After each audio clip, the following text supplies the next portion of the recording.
안녕하세요. 30대 이혼녀예요.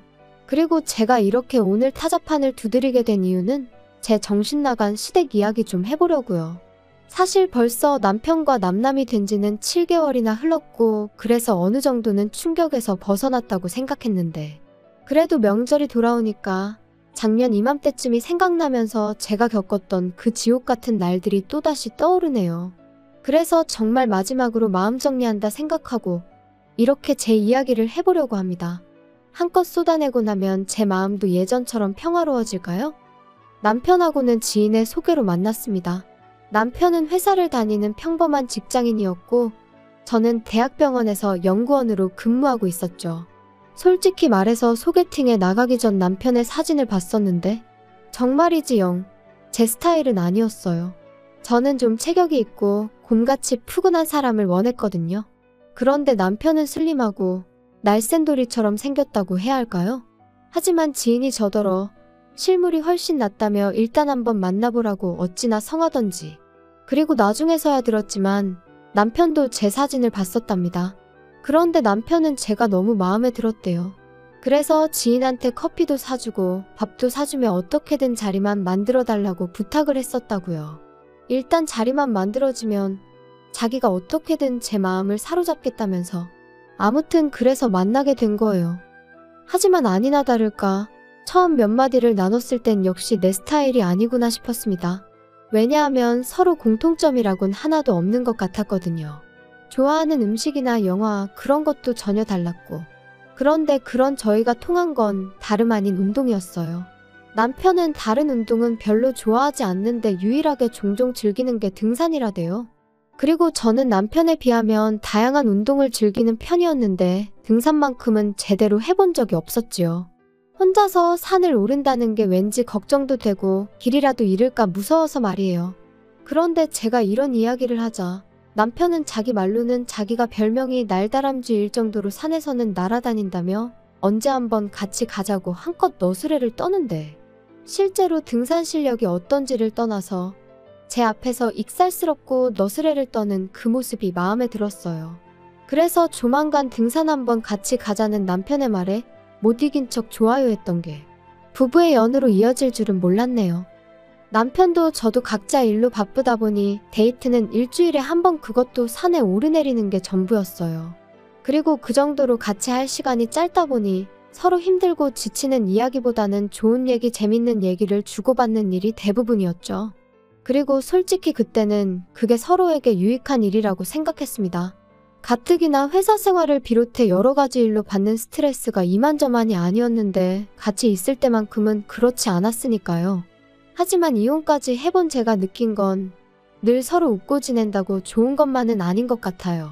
가끔은 싫은 소리도 오가고 다퉈보기도 하고 여러 가지 면을 미리미리 겪어봤어야 했는데 사람이 원래 예상치 못한 상황에서 본 모습이 나온다고들 하잖아요?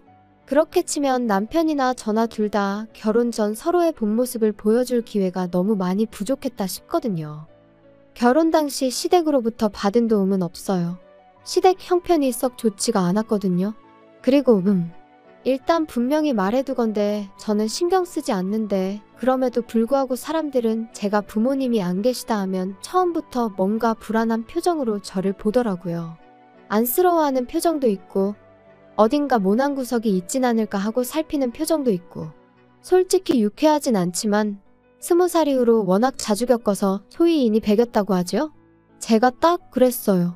그리고 적어도 나는 다른 사람한테 부모님은 살아계신지 재산은 있는지 그런 거에 관심을 갖지 말자고 생각하게 되었죠. 그래서 남편이 아버지가 안 계시다 했을 때 별로 신경 쓰지 않았어요. 다만 아버님이 돌아가신 뒤 가세가 기울어 집에 돈이 없다는 이야기를 할 때는 그래도 내 처지가 나은가 하는 유치한 생각이 들긴 하더라고요. 저는 어머니가 돌아가시면서 아파트 한 채랑 어느 정도 재산은 남겨주고 가셔서 그렇게 먹고 사는데 큰 걱정은 없었으니까요. 어머니가 남겨주신 아파트는 아버지의 도움 없이 어머니가 오롯이 혼자 일궈내신 재산이었어요. 어디서부터 말해야 하나 싶은데 일단 저는 아버지에 대한 추억이 거의 없습니다. 워낙 일찍 돌아가셨거든요. 어머니 말씀으로는 교통사고였다는데 당시 막 돌이 지났던 저를 조금이라도 빨리 보고 싶으셔서 회식도 마다하고 서둘러 집에 오시던 길이셨다나 봐요. 그런데 음주운전 차량에 그만 그 자리에서 세상을 떠나셨던 거지요. 저는 이런 사정을 중학교 때 알았습니다. 그것도 할머니를 통해서 말이에요. 그리고 말이 나왔으니 말이지만 할머니는 늘 저를 원망스러운 눈빛으로 바라보곤 하셨는데 어렸을 땐 그 이유도 잘 모르고 그저 미움을 받는 사실이 너무 받아들이기 힘들었어요. 그런데 그 이유를 알고 나니까 할머니 입장에선 제가 미울 수밖에 없겠다 싶더라고요. 저희 할머니도 아들 하나는 낳아야 한다는 그 위에 그러니까 증조할머니의 성화에 어지간히 시달리다 아주 힘들게 저희 아버지를 낳으셨다 했거든요.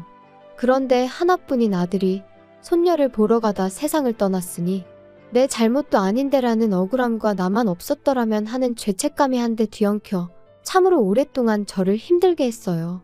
그런데 그렇게 저를 힘들게 하셨던 할머니가 정말 돌아가시기 이틀 전에 저를 불러 미안하다셨습니다.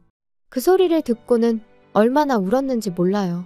그래도 미안하다 소리는 들었네라는 안도감과 동시에 이제 할머니를 어떻게 원망해야 하나, 원망할 수도 없게 하고 가시네 하는 황당함 때문에요.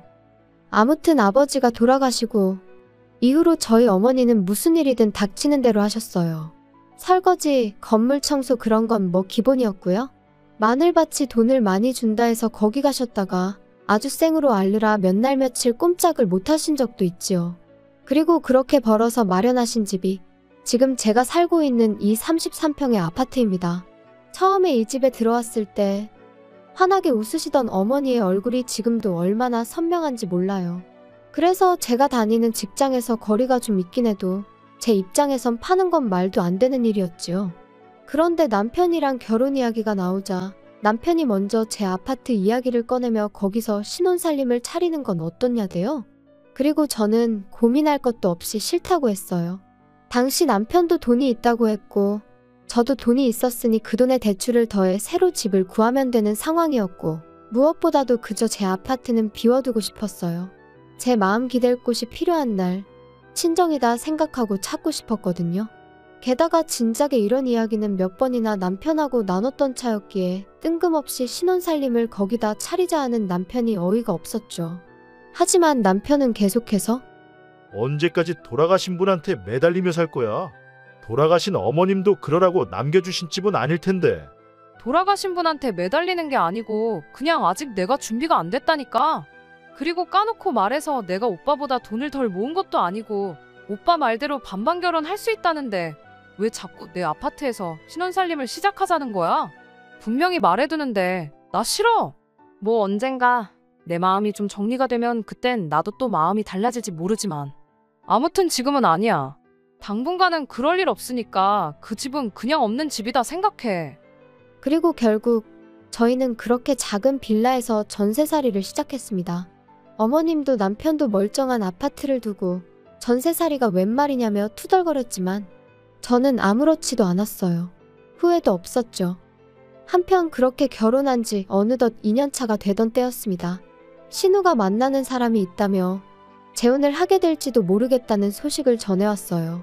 그리고 저와 신우의 관계는 썩 좋은 편은 아니었지만 그때만큼은 진심으로 축하한다 전했습니다. 신우와 인간 대 인간으로선 맞는 구석이라곤 하나도 없었지만 그래도 어쨌든 혼자 시조카를 키우는 걸 보면 짠한 마음이 안 드는 건 아니었으니까요. 돌아가신 친정어머니 생각도 났었고 참고로 왜 사이가 안 좋았냐 하시면 자기가 혼자 아이를 키운다는 이유로 주변으로부터 바라는 게 참 많았어요.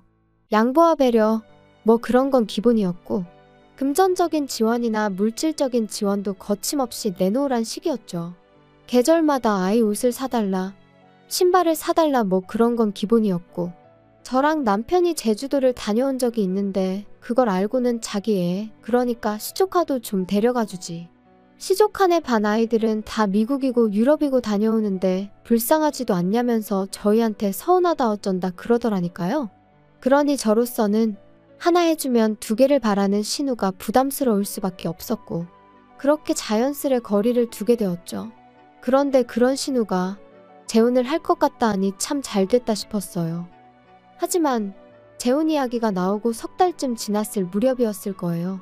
남편한테 물어보진 않았지만 헤어졌나 왜 가타부타 말이 없지 하고 속으로 생각만 하던 때였죠. 퇴근한 남편이 싱글벙글 웃으면서 저더러 얘기 좀 하게 여기 좀 앉아봐 그러대요. 왜? 무슨 일 있어? 기분 좋아 보이네? 좋지. 희진이 2달 후에 식을 올리기로 했다나 봐. 아, 정말? 잘 됐다. 너무너무 잘 됐어. 그런데 자기가 좀 도와줘야 돼. 아니 따지고 보면 자기한테 일방적으로 도와달라는 건 아니고 자기한테도 좋은 일이고. 뭐야? 뭔데 이렇게 자꾸 돌려 말해? 나 돌려 말하는 거 싫어하는 거 알잖아. 그게 희진이는 재혼인데다 애도 있잖아. 그런데 남자 쪽은 초혼이래. 그래서 남자 쪽 부모가 어지간히 희진이를 못마땅해 하나 봐. 너는 뭐 안 겪어봤으니 모르겠지만 희진이가 엄청 힘들어하고 있어. 아, 정말? 속상하겠다. 그러니까. 그래서 남자 쪽에서 한 1억이라도 해오면 어떠냐. 그러면 어머니가 좀 잘 봐주시지 않겠냐. 그런 소리를 했다대. 어휴, 뭘 또 그렇게 부담을 줘. 그리고 1억이 적은 돈도 아닌데. 돈은 있대? 걔가 무슨 돈이 있겠어. 이혼할 때 위자료도 한 푼도 못 받았고 지금 양육비도 제대로 못 받고 있는데. 그럼 어떡해? 그래서 뭐 지금 어머니랑 사는 빌라를 팔까 어쩔까 그러고 있나 봐. 그러면 그거 어머님 놓으라며. 그거 팔면 어머님은 어떡해? 그럼 설마 우리가 모셔야 되는 거야? 그래서 말인데 자기도 우리 어머니랑 사는 거 불편하잖아. 그치? 뭐 솔직히 편하진 않겠지. 그러니까 나 정말 자기 고생시키기 싫거든. 말이라도 그렇게 해주니 고마워. 그렇지만 그 빌라 팔고 나면 어머님은 정말 어떡해? 그래서 희진이가 하는 말이 자기가 어머니를 모시겠다면서. 대신 자기 비워놓은 그 아파트 있잖아. 거기에 좀 들어가서 살게 해달라네. 아니 희진이랑 결혼할 남자도 가진 건 없나 봐. 그래서 까딱하면 그 남자 본가에 들어가 살아야 되는데 그러면 이제 영진이가 9살이잖아. 얼마나 말썽을 피워대겠어? 그럼 이제 천덕꾸러기 취급받는 건 시간 문제 아니겠어? 아니, 잠깐 그러니까. 당신 동생이 지금 사귀는 남자 부모는 모시기 싫고 어머님이랑 살고 싶은데 살 집이 없으니 내 집을 내놔라 이거야? 빌라 팔아 나오는 돈으로는 뭐 지참금처럼 그 사귀는 남자 집에 갖다 바치고? 뭔 소리야 이게?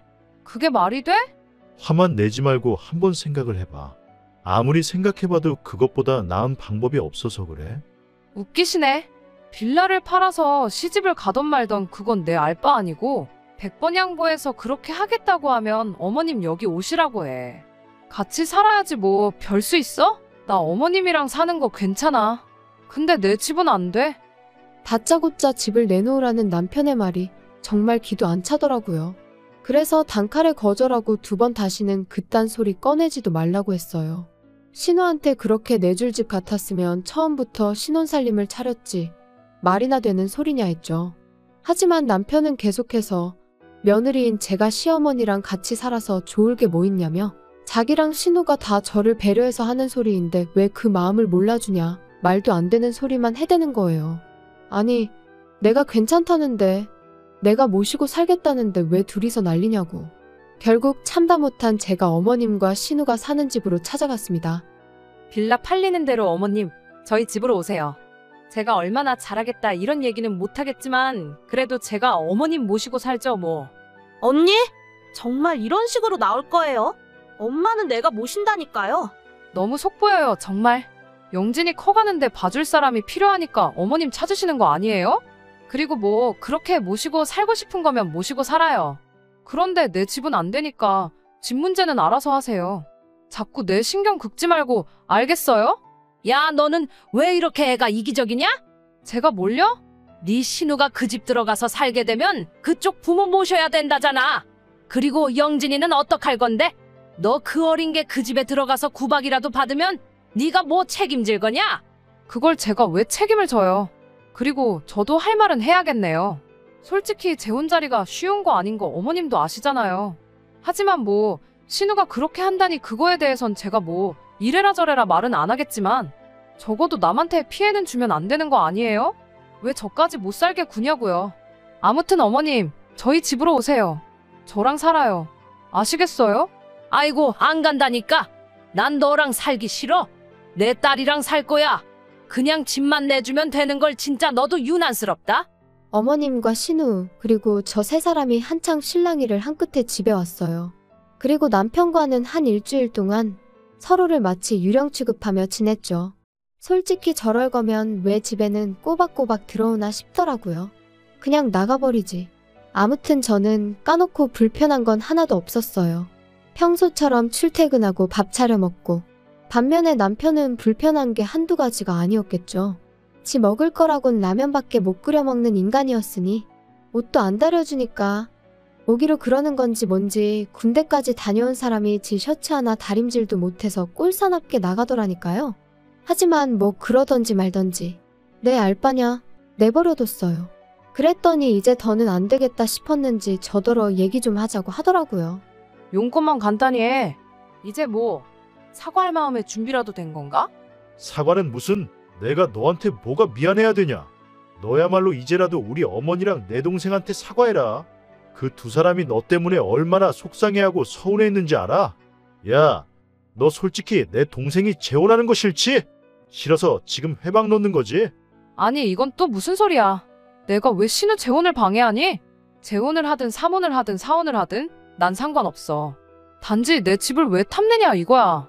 그리고 어머님을 내가 모시겠다는데 도대체 뭐가 문제야? 밖에 나가서 아무나 잡고 물어봐. 오갈 곳 없어지게 생긴 어머님을 모신다는 며느리랑 안 온다고 버티면서 며느리 집이나 내놓으라는 어머님이랑 누가 더 이상한 건지. 우리 엄마는 희진이랑 살고 싶다시잖아. 영진이도 키워주셔야 된다고. 아니, 효도도 부모님이 원하시는 대로 해드리는 게 효도지. 너 하고 싶은 대로 하면 그게 효도냐? 아우 알았어. 그럼 안 모시면 될 거 아니야? 하지만 그런다고 내 집도 못 들여. 나 지금 분명히 말하는데 안 모셔. 넌 진짜 이기적이다. 너 이렇게 이기적으로 살 거면 결혼은 왜 했냐? 뭐? 내가 그럼 뭐 당신하고 어머님 그리고 신우 입맛대로 꼭두각시 마냥 살려고 결혼한 줄 알았어? 당신이야말로 결혼이 뭐라고 생각한 거야?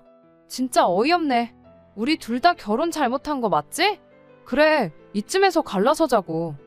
그리고 결국 허무하게도 그렇게 저희의 짧은 결혼 생활은 막을 내리게 되었습니다. 남편은 남편대로 저한테 질릴 대로 질렸다고 난리였고, 저는 그런 남편에게 이혼해 줄 테니 재산 딱 반반 갈라서 그걸로 네 여동생 시집을 보내든 어머님을 요양원으로 모시든 아니면 네가 다 데리고 살든 네 마음대로 하라고 했어요. 이번에 어떻게 잘 넘어간들 다음에라고 제 아파트 넘보지 않을 거라는 보장도 없고, 솔직히 제가 벌어서 산 아파트면 그래 좋은 게 좋은 거다 하고 신혼살림부터 아예 거기서 차렸을지도 몰라요. 하지만 제가 분명히 거긴 제 친정이나 다름없는 곳이라고 유일하게 마음을 내려놓고 쉴 수 있는 곳이라고 몇 번이나 이야기를 했는데 결국 그런 제 사정은 남편에겐 안중에도 없었다는 거잖아요.